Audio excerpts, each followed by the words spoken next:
예수와 하나 되기 147번째. 극히 작은 자라도 그보다 크니라. 마태복음 11장 11절. 내가 진실로 너희에게 말하노니 여자가 낳은 자 중에 세례 요한보다 큰 이가 일어남이 없도다. 그러나 천국에서는 극히 작은 자라도 그보다 크니라. 세례 요한은 태어나기 전 천사가 부모에게 나타나 메시아의 앞길을 비추는 선지자가 될 것이라고 계시합니다. 요한은 부모를 떠나 광야에서 하나님을 예배하며 성장합니다. 하나님께서는 때가 되자 요한을 통해 예루살렘 성전에서 행해지는 제사를 요단강에서 회개의 세례로 바꾸십니다. 요한은 왕에게 죄를 회개하라고 하다가 순교합니다. 그런데 예수님은 천국에서는 극히 작은 자도 요한보다 크다고 하십니다. 여기서 천국은 죽어서 가는 곳이 아니라 이 땅에 임하는 하나님 나라입니다. 우리는 세례 요한보다 훌륭한 사람이 아닙니다. 하지만 우리 안에는 요한에게 없는 예수님이 있습니다. 예수님은 측량할 수 없는 하나님입니다. 우리가 큰 것이 아니라 예수님이 큰 것입니다. 세례 요한은 하나님 나라를 기다렸지만 우리는 예수님과 함께 하나님 나라로 들어갑니다. 바리새인들은 자기 의를 높이다가 하나님 나라에 들어가지 못했습니다. 우리는 자신이 죄인임을 깨닫고 예수님을 믿었습니다. 자신을 부인하고 예수님을 따랐습니다. 예수님은 우리에게 성령을 주어 하나님의 자녀가 되게 했습니다. 우리 안에 계시는 예수님은 세상이 담을 수 없고 가질 수 없는 크고 영화로운 하나님입니다. 우리의 큼은 우리를 구속하신 예수님께 있습니다. 우리는 부족하지만 우리를 품으신 예수님은 완전합니다. 우리는 하나님을 아빠 아버지라 부르는 그분의 자녀입니다. 이 땅에서 하나님의 자녀답게 살 수 있습니다.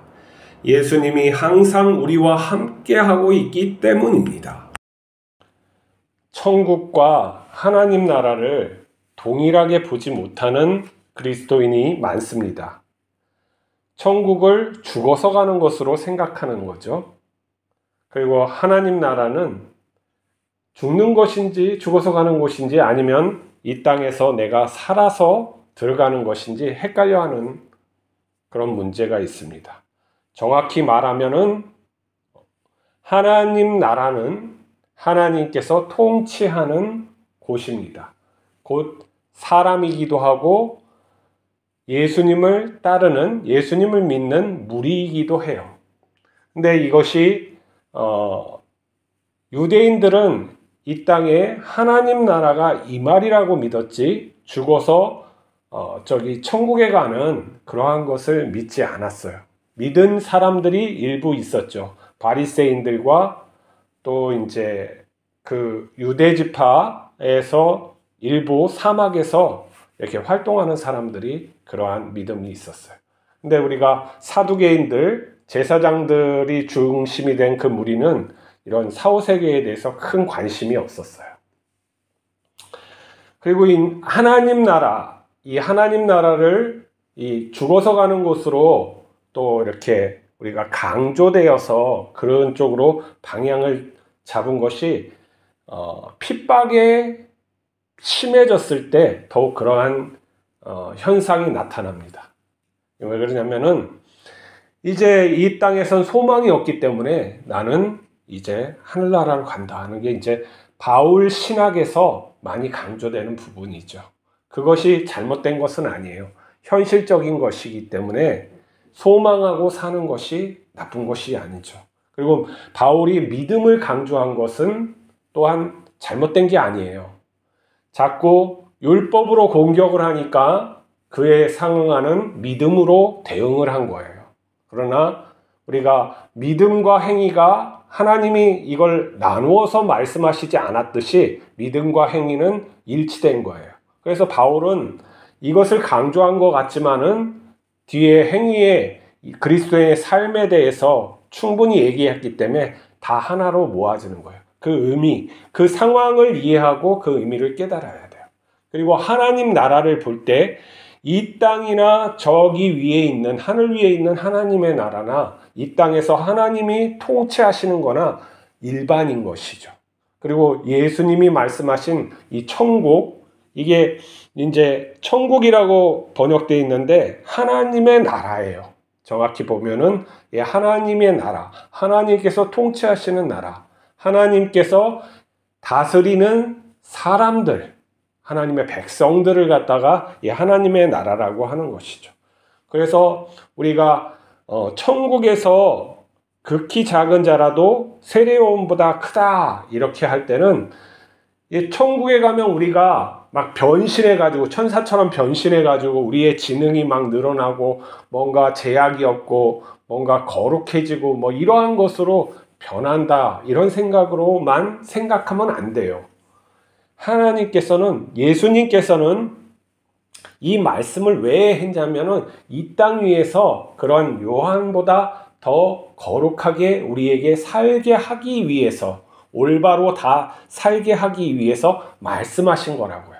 우리가 죽어서 문제를 갖다가 말을 하는 게 아니에요. 성경은 우리가 죽은 다음의 문제는 그 다음의 문제, 내일 일은 내일이 염려하는 것이지 우리가 그것까지 염려하고 계산해 놓고 그 잠깐 관심이 있어서 가질 수는 있지만 예수님의 우리에게 하신 말씀은 현실, 나의 오늘의 삶에 초점을 맞춰서 어떻게 살라고, 그것이 하나님께서 함께 하시는 그러한 것이라고 말씀을 한 것이지 죽어서 가는 거에 대해서 말씀을 하신 것이 아니에요. 이 현생의 우리의 삶이 더욱 중요한 것이지 죽는 것은 그거에 대한 연장이고 결과인 것이죠. 그렇기 때문에 하나님의 자녀라는 것은 죽어서 되는 것이 아니라 지금 현재 되는 거예요. 근데 우리가 실질적으로 수도를 하고 뭐 수련을 하고 무슨 어떤 고난을 갖다 많이 받아서 세례요한보다 나아질까요? 예수님이 과연 이게 천국에서는 극히 작은 자 세례요한보다 더 나아짐을 말을 할까요? 결코 그럴 수 있는 사람이 몇 명 안 될 거예요. 요한은 어떻게 했어요?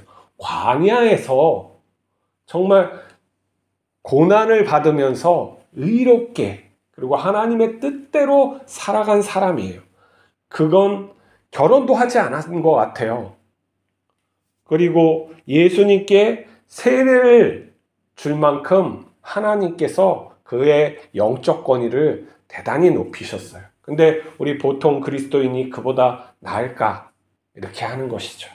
근데 예수님께서는 천국에 들어간 자는 그보다 더 낫다라고 말씀하시는 천국, 이 땅 위에서 우리가 천국에 들어갈 수 있음을 예수님께서는 말씀하셨고 또한 요한보다 더 큰 사람이 되리라 말씀하셨던 거예요.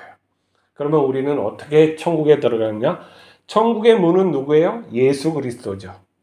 예수 그리스도. 그리고 천국에 들어가려면 어떻게 돼요? 예수님을 통해서 들어가고 예수님 안에 들어가는 거예요.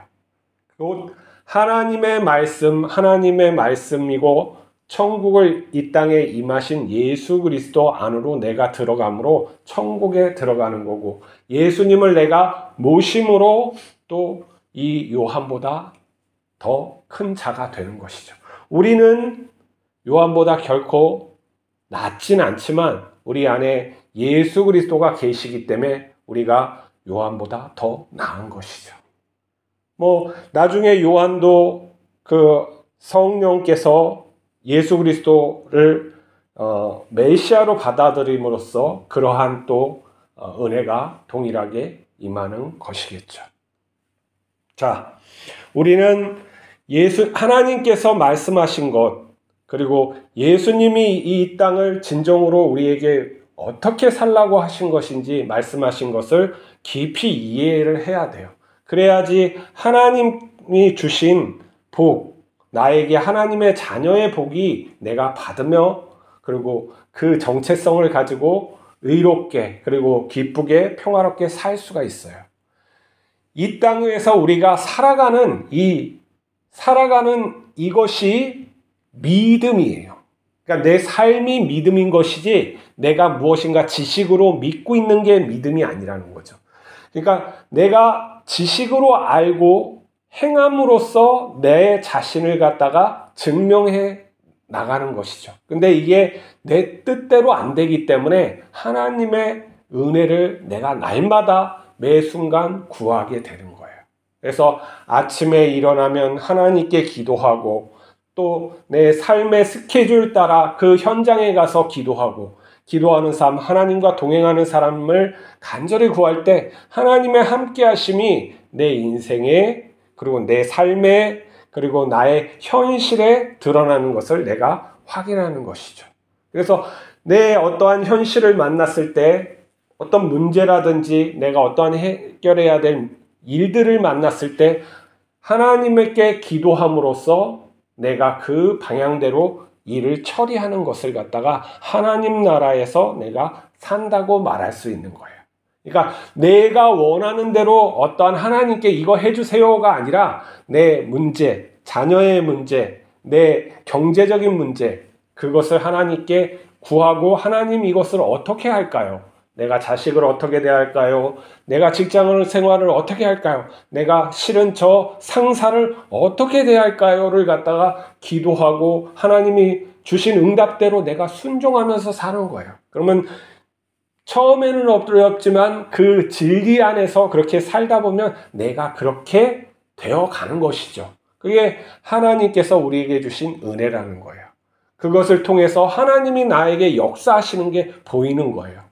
때로는 이렇게 하나님께서 성령을 통해서 내가 전혀 뜻하지 않는 어디로 가가지고 누굴 만날 수도 있고 그에게 복음을 전할 수도 있고 또 그를 갖다가 옳은 길로 인도할 수 있고 아니면 내가 도움을 받을 수 있는 그러한 일들이 일어나는 것이죠. 하나님과 가깝게 지내는 것, 성령의 음성을 내가 들을 줄 아는 것, 내가 어떠한 상황을 딱 만났을 때 내 생각, 내 그런 어떤 육신의 욕망, 내가 어렸을 때부터 자라온 그 욕심쟁이의 마음이 툭 먼저 나오는 것이 아니라 판단이 딱 중지되면 하나님 내가 이걸 어떻게 할까요?